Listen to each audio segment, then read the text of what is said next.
오늘 설교 제목은 특이한 성탄 메시지, 인자로 오신 그리스도, 그러한 제목입니다. 크리스마스를 어렸을 때는 무조건 기뻐하면 됩니다. 하지만 성숙한 그리스도인이 되었다면은 그냥 기뻐만 할 수는 없는 거죠. 그래서 특이한 성탄 메시지, 그러한 주제로 한번 말씀을 나눠보겠습니다. 인자를 누구라 하느냐, 이게 오늘 말씀의 주제입니다. 인자를 누구라 하느냐. 예수님이 이 땅에 오신 것을 인자가 오셨다, 그렇게 표현을 했습니다. 인자로 오셨습니다. 그 아버지가 요셉이고 어머니가 마리아인 그러한 가정에서 예수님은 태어나셨습니다. 그래서 사람들의 자식이기 때문에 그걸 한자 용어로 표현하면 인자, 사람의 아들이라고 표현을 했습니다. 그래서 그 동생들이 많잖아요. 야고보도 있고 육남매가 있었으니까 마리아가 예수님이 큰아들이지만 5을 더 낳으셨습니다. 육남매를 키우셨는데 그 5 남매들이 평생을 괴로워하며 살 뻔했는데 그게 뭐냐면은 아니 아빠가 같고 엄마가 같은데 이 큰오빠가 밖에 나가서 뭐라면 자기 아버지는 하나님이라고 그러니까 이건 미치고 발탁 뛸 일이 아니에요. 천하가 다 하는 일인데 그래서 가족들이 믿지를 못했어요. 예수님을.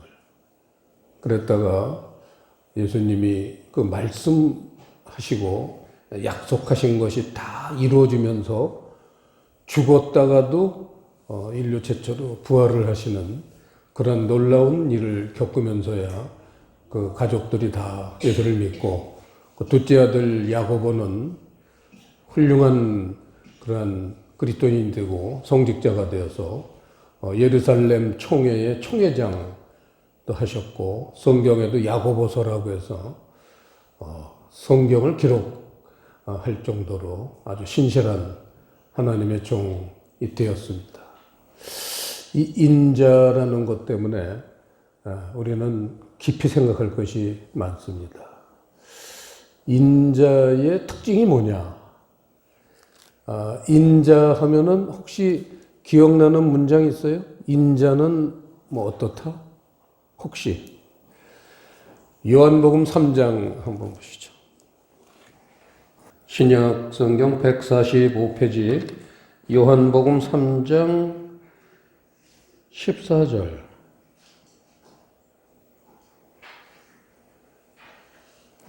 (14절) (15절) 시작. 모세가 광야에서 뱀을 든 것 같이 인자도 들려야 하리니 이는 저를 믿는 자마다 영생을 얻게 하려 하심이니라. 이 두 문장은요, 잘 그 14절하고 15절을 동시에 이렇게 우리가 보면서 묵상을 하면은요, 놀라운 하나님의 하늘나라의 비밀이 이 어간 사이에 숨겨 있는 것을 우리가 발견할 수 있습니다. 인자는 들리러 오신 거예요. 죽으러 오셨단 말이에요.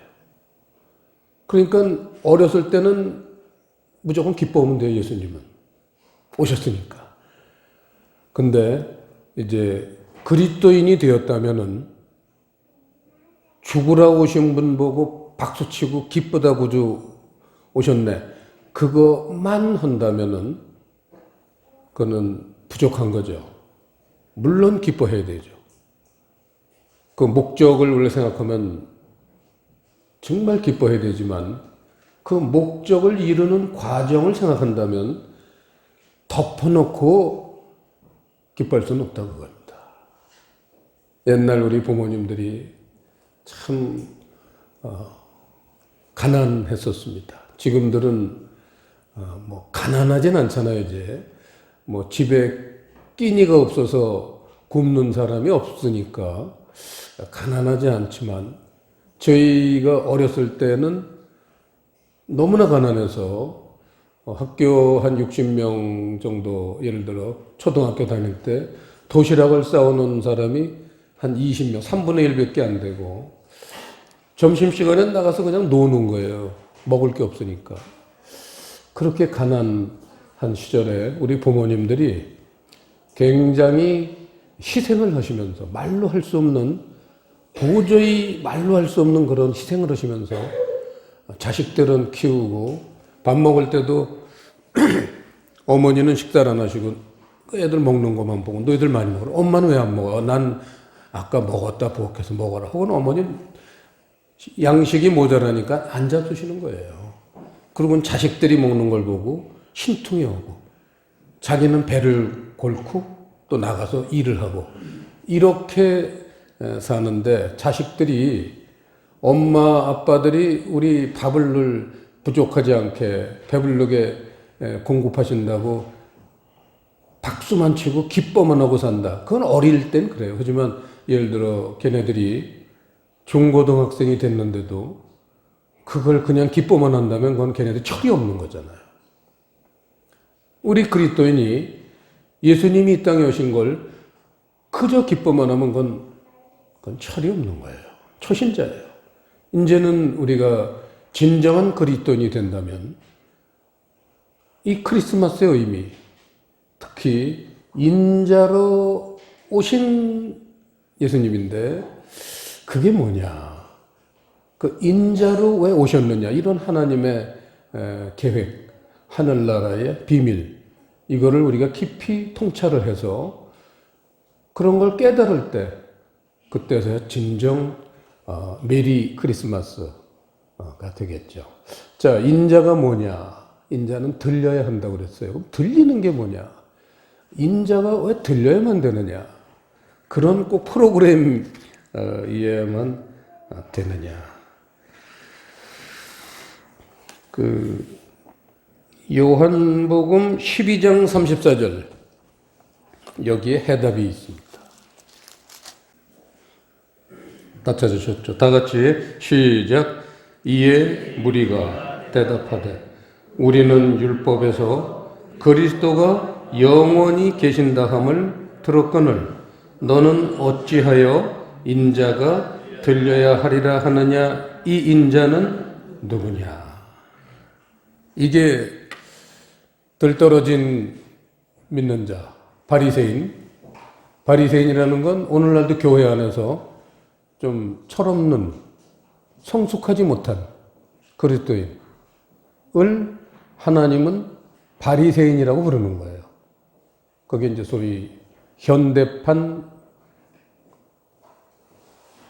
그리스도인입니다. 바리새인입니다. 자, 바리새인들의 질문을 우리가 가만히 보면 알지만 그리스도가 영원히 계시다 함을 들었거늘 너는 어찌 인자가 들려야 하리라 말하느냐 이거예요. 초신자들이 갖는 질문이다 그거예요. 그럼 이걸 이제 이 질문을 우리는 깨달아야죠. 그래야지만 좀 성숙한 이제 단계로 나아가게 되겠죠. 그 문장을 잘 보세요. 34절을 잘 보면 요약하면 무슨 얘기냐면요.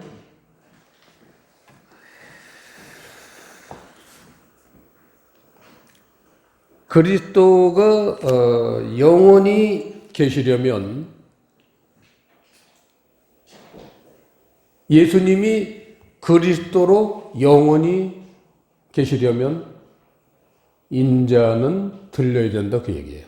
그렇죠? 그 34절 내용을 요약하면 그렇습니다. 요약. 그냥 직접 요약하면요. 뭐 무슨 신통한 신령한 은사 갖고 갖고 하는 게 아니라 그냥 문장 줄이기를 해보세요. 그거잖아요. 그리스도가 영원히 계시려면 인자가 들려야 된다. 이거예요. 이 원칙이 크리스마스 때 우리가 꼭 알아야 될 하나님의 원리입니다. 그리스도가 영원히 계시려면 인자가 들려야 된다. 그래서 이걸 오늘 우리가 알아야 돼요. 그게 무슨 뜻이냐? 자, 인자가 십자가를 거치면 그리스도가 된다 그거예요. 그리스도는 뭐예요? 아까 본문이 마태복음 16장에 베드로의 고백에서 나왔죠. 인자는 그리스도시, 주는 그리스도, 주는 이제 인자나 마찬가지니까 인자는 그리스도시요 살아계신 하나님의 아들입니다. 그래서 인자라는 건 사람의 아들인데 십자가에 죽으면 뭐가 된다고요? 하나님의 아들이 되는 거예요. 그래서 사람의 아들이 십자가를 통해서 하나님의 아들 되는 것, 이거는 아는 사람들이 제법 있습니다. 근데 그 의미가 뭐냐는 거예요.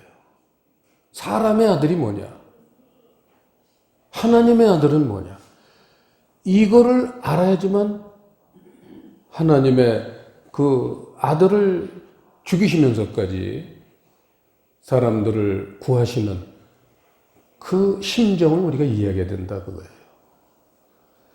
거기서 중요한 단어는 사람의 아들, 하나님의 아들, 전부 아들로 끝납니다. 자, 마태복음 13장 34절 찾진 않겠어요.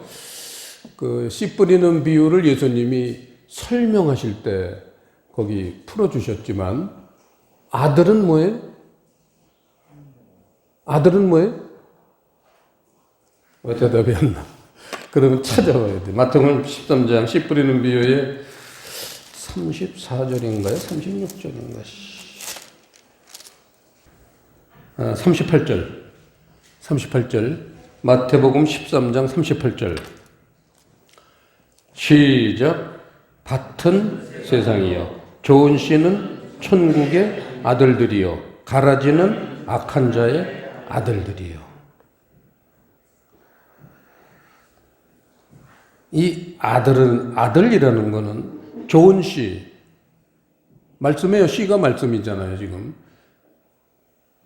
좋은 말씀은 천국의 아들이고 가라지, 나쁜 씨는 악한 자의 아들, 마귀의 아들. 아들은 말씀이에요. 아들은 말씀을 의미합니다. 예수님이 딸로 오실 수도 있었지만 여성 해방 신학자들은 꼭 예수님이 아들로 와야만 되느냐, 하나님을 꼭 남자로 생각해야 되느냐, 그래서 뭐 하나님 어머님 이렇게들 기도를 해요. 그 여성 해방 신학자. 전 비난하지 않습니다. 은혜 받는 대로 하세요. 괜찮아요. 하나님이 절대 그거 뭐라고 안 하십니다. 그냥 뭐 믿음대로 은혜대로 하세요. 하지만 예수님이 아들로 오셔야만 되는 이유가, 아들은 항상 하나님이 아들이라는 단어를 쓰실 때 뭘 생각하시느냐. 아들 아니면 딸인데, 남자 아니면 여자인데, 남자는 이론 세계를 얘기해요. 하나님이 보실 때. 그리고 여자는 어떤 감정의 세계, 애정의 세계, 이런 걸 여자라고 그래요. 그래서 종말이 오면은 그게 이사야 선가요? 예레미야 선가요? 여자가 남자를 안으리라. 그게 세일이잖아요. 세일. 여자가 남자를 안으리라. 보이는 건 여자가 남자를 안으면 뭐만 보여요? 여자만 보여요.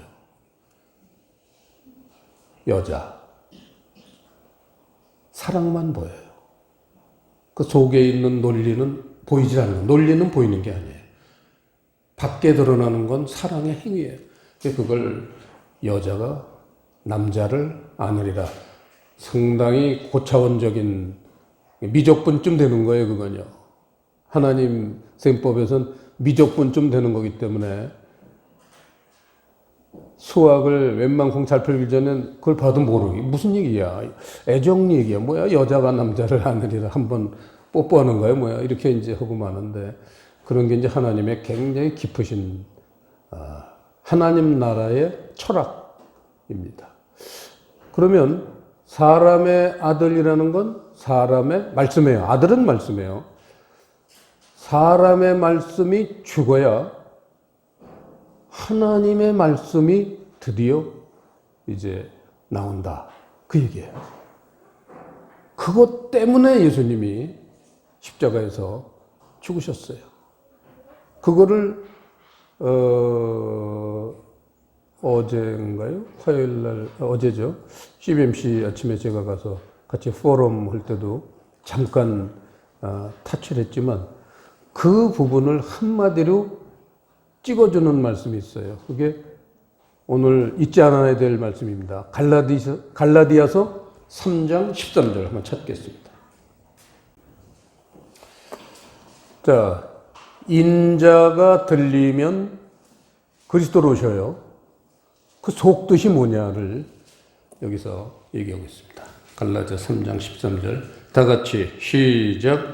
그리스도께서 우리를 위하여 저주를 받은 바 되사 율법의 저주에서 우리를 속량하셨으니 기록된 바 나무에 달린 자마다 저주 아래 있는 자라 하였음이라. 잘 보셨죠?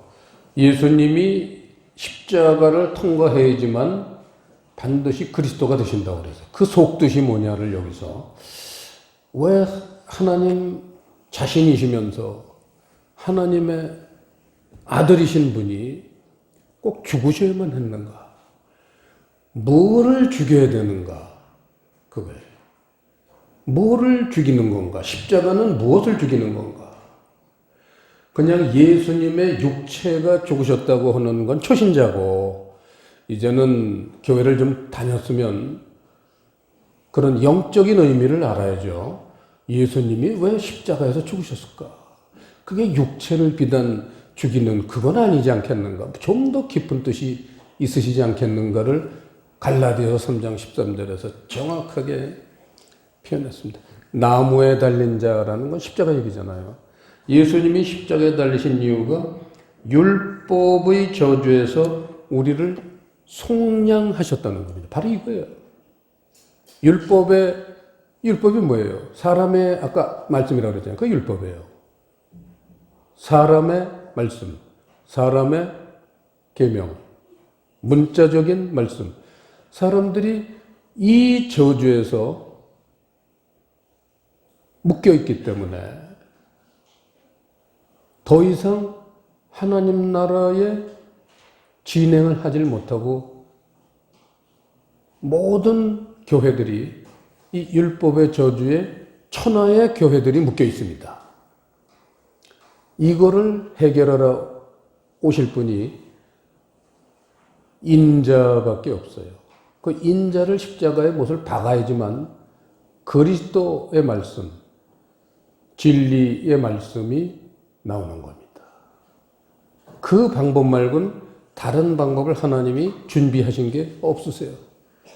그래서 율법의 말씀을 속량을 해야지만 이제는 진리의 말씀이 탄생을 하는데 교회들이 해마다 크리스마스를 이렇게 종교 행사로 연례 행사로 보내면서도 진정 인자로 왜 오셨는지 그리스도가 무엇인지에 대해서 그렇게 깊은 이해를 갖지 못하고 있습니다.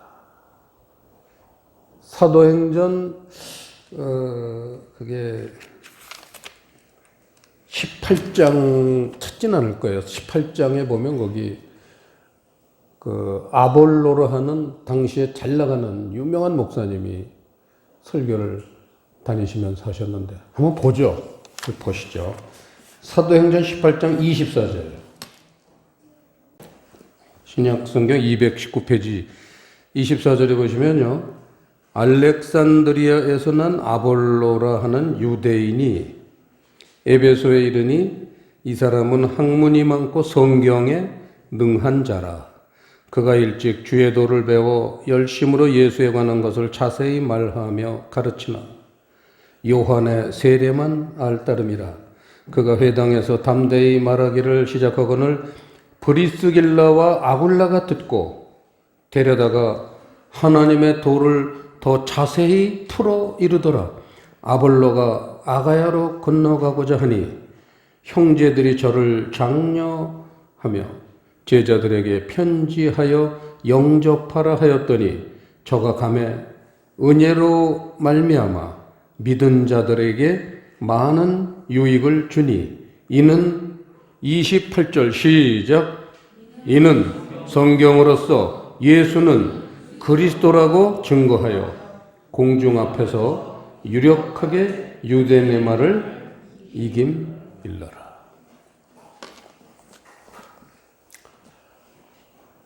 율법 말씀에서 벗어나면 그리스도가 오시는 겁니다.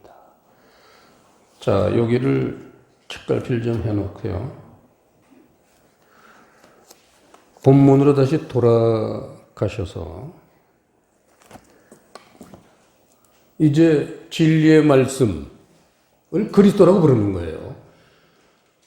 율법의 말씀 세계에서 진리의 말씀 세계로 한 차원이 올라가고 나면 예수님에 대한 호칭이 달라집니다. 여러분 마태복음 16장을 보세요. 마태복음 16장의 1절부터 이렇게 보면 그 예수라는 단어가 예수라고 불러요. 사람 예수님이라고 불러요. 그 앞에가 다 그래요. 15장 아무데나 이렇게 펼쳐 아무데나 봐보세요. 예수께서 그날에 예수께서 10점 전부 예수예요. 그랬는데 인자가 들리는 사건, 인자가 그리스도가 되는 사건의 속뜻이 뭔지를 알고 나면은 마태복음 16장 21절부터 보세요. 21절에 이때로부터 예수 그리스도께서 예수님에 대한 호칭이 바뀝니다. 예수님 하던 사람들이 예수 그리스도 신앙의 2단계로 나가는 거예요. 진리를 알아야 돼. 이게 지금 이 교회들에게 지금 이제 풀어야 할 그러한 지금 숙제입니다. 근데 이게 이제 풀리는 시대에 와 있어요. 그게 뭐 저희 푸른 교회라고 뭐 중불난 게 있겠습니까? 이제 때가 되니까 하나님이 이제 교회들에게 이러한 이제 율법의 저주에서 속량을 하는 그러한 하나님의 이제 은총의 시대가 시작이 됐어요. 그걸 요엘 선지자에게 일찍이 예언을 하셨고 또 많은 구약의 선지자들이 전부 이 얘기를 하고 있어요.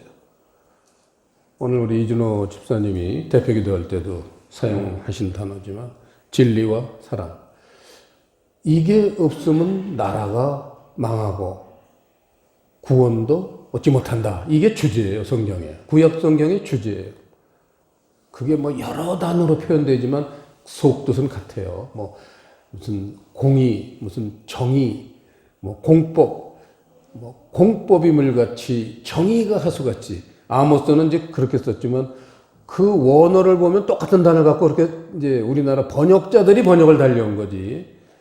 그리고 그 원래 뜻도 영적으로 해석을 해야지.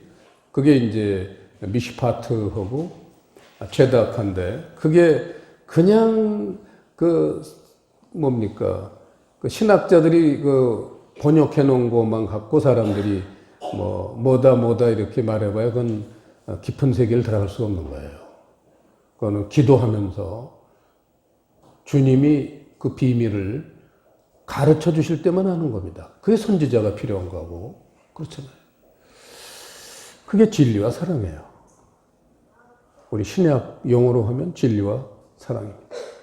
그래서 우리 신앙인들이 이제 그 신앙의 단계가 1단계 예수님만 찾는 단계가 있다면은 이제 신앙의 2단계는 예수님이 그리스도가 되어야 돼요. 이제 율법의 말씀이 진리의 말씀으로 하나님 성경이 이제 달리 보여야 됩니다. 이게 2단계예요.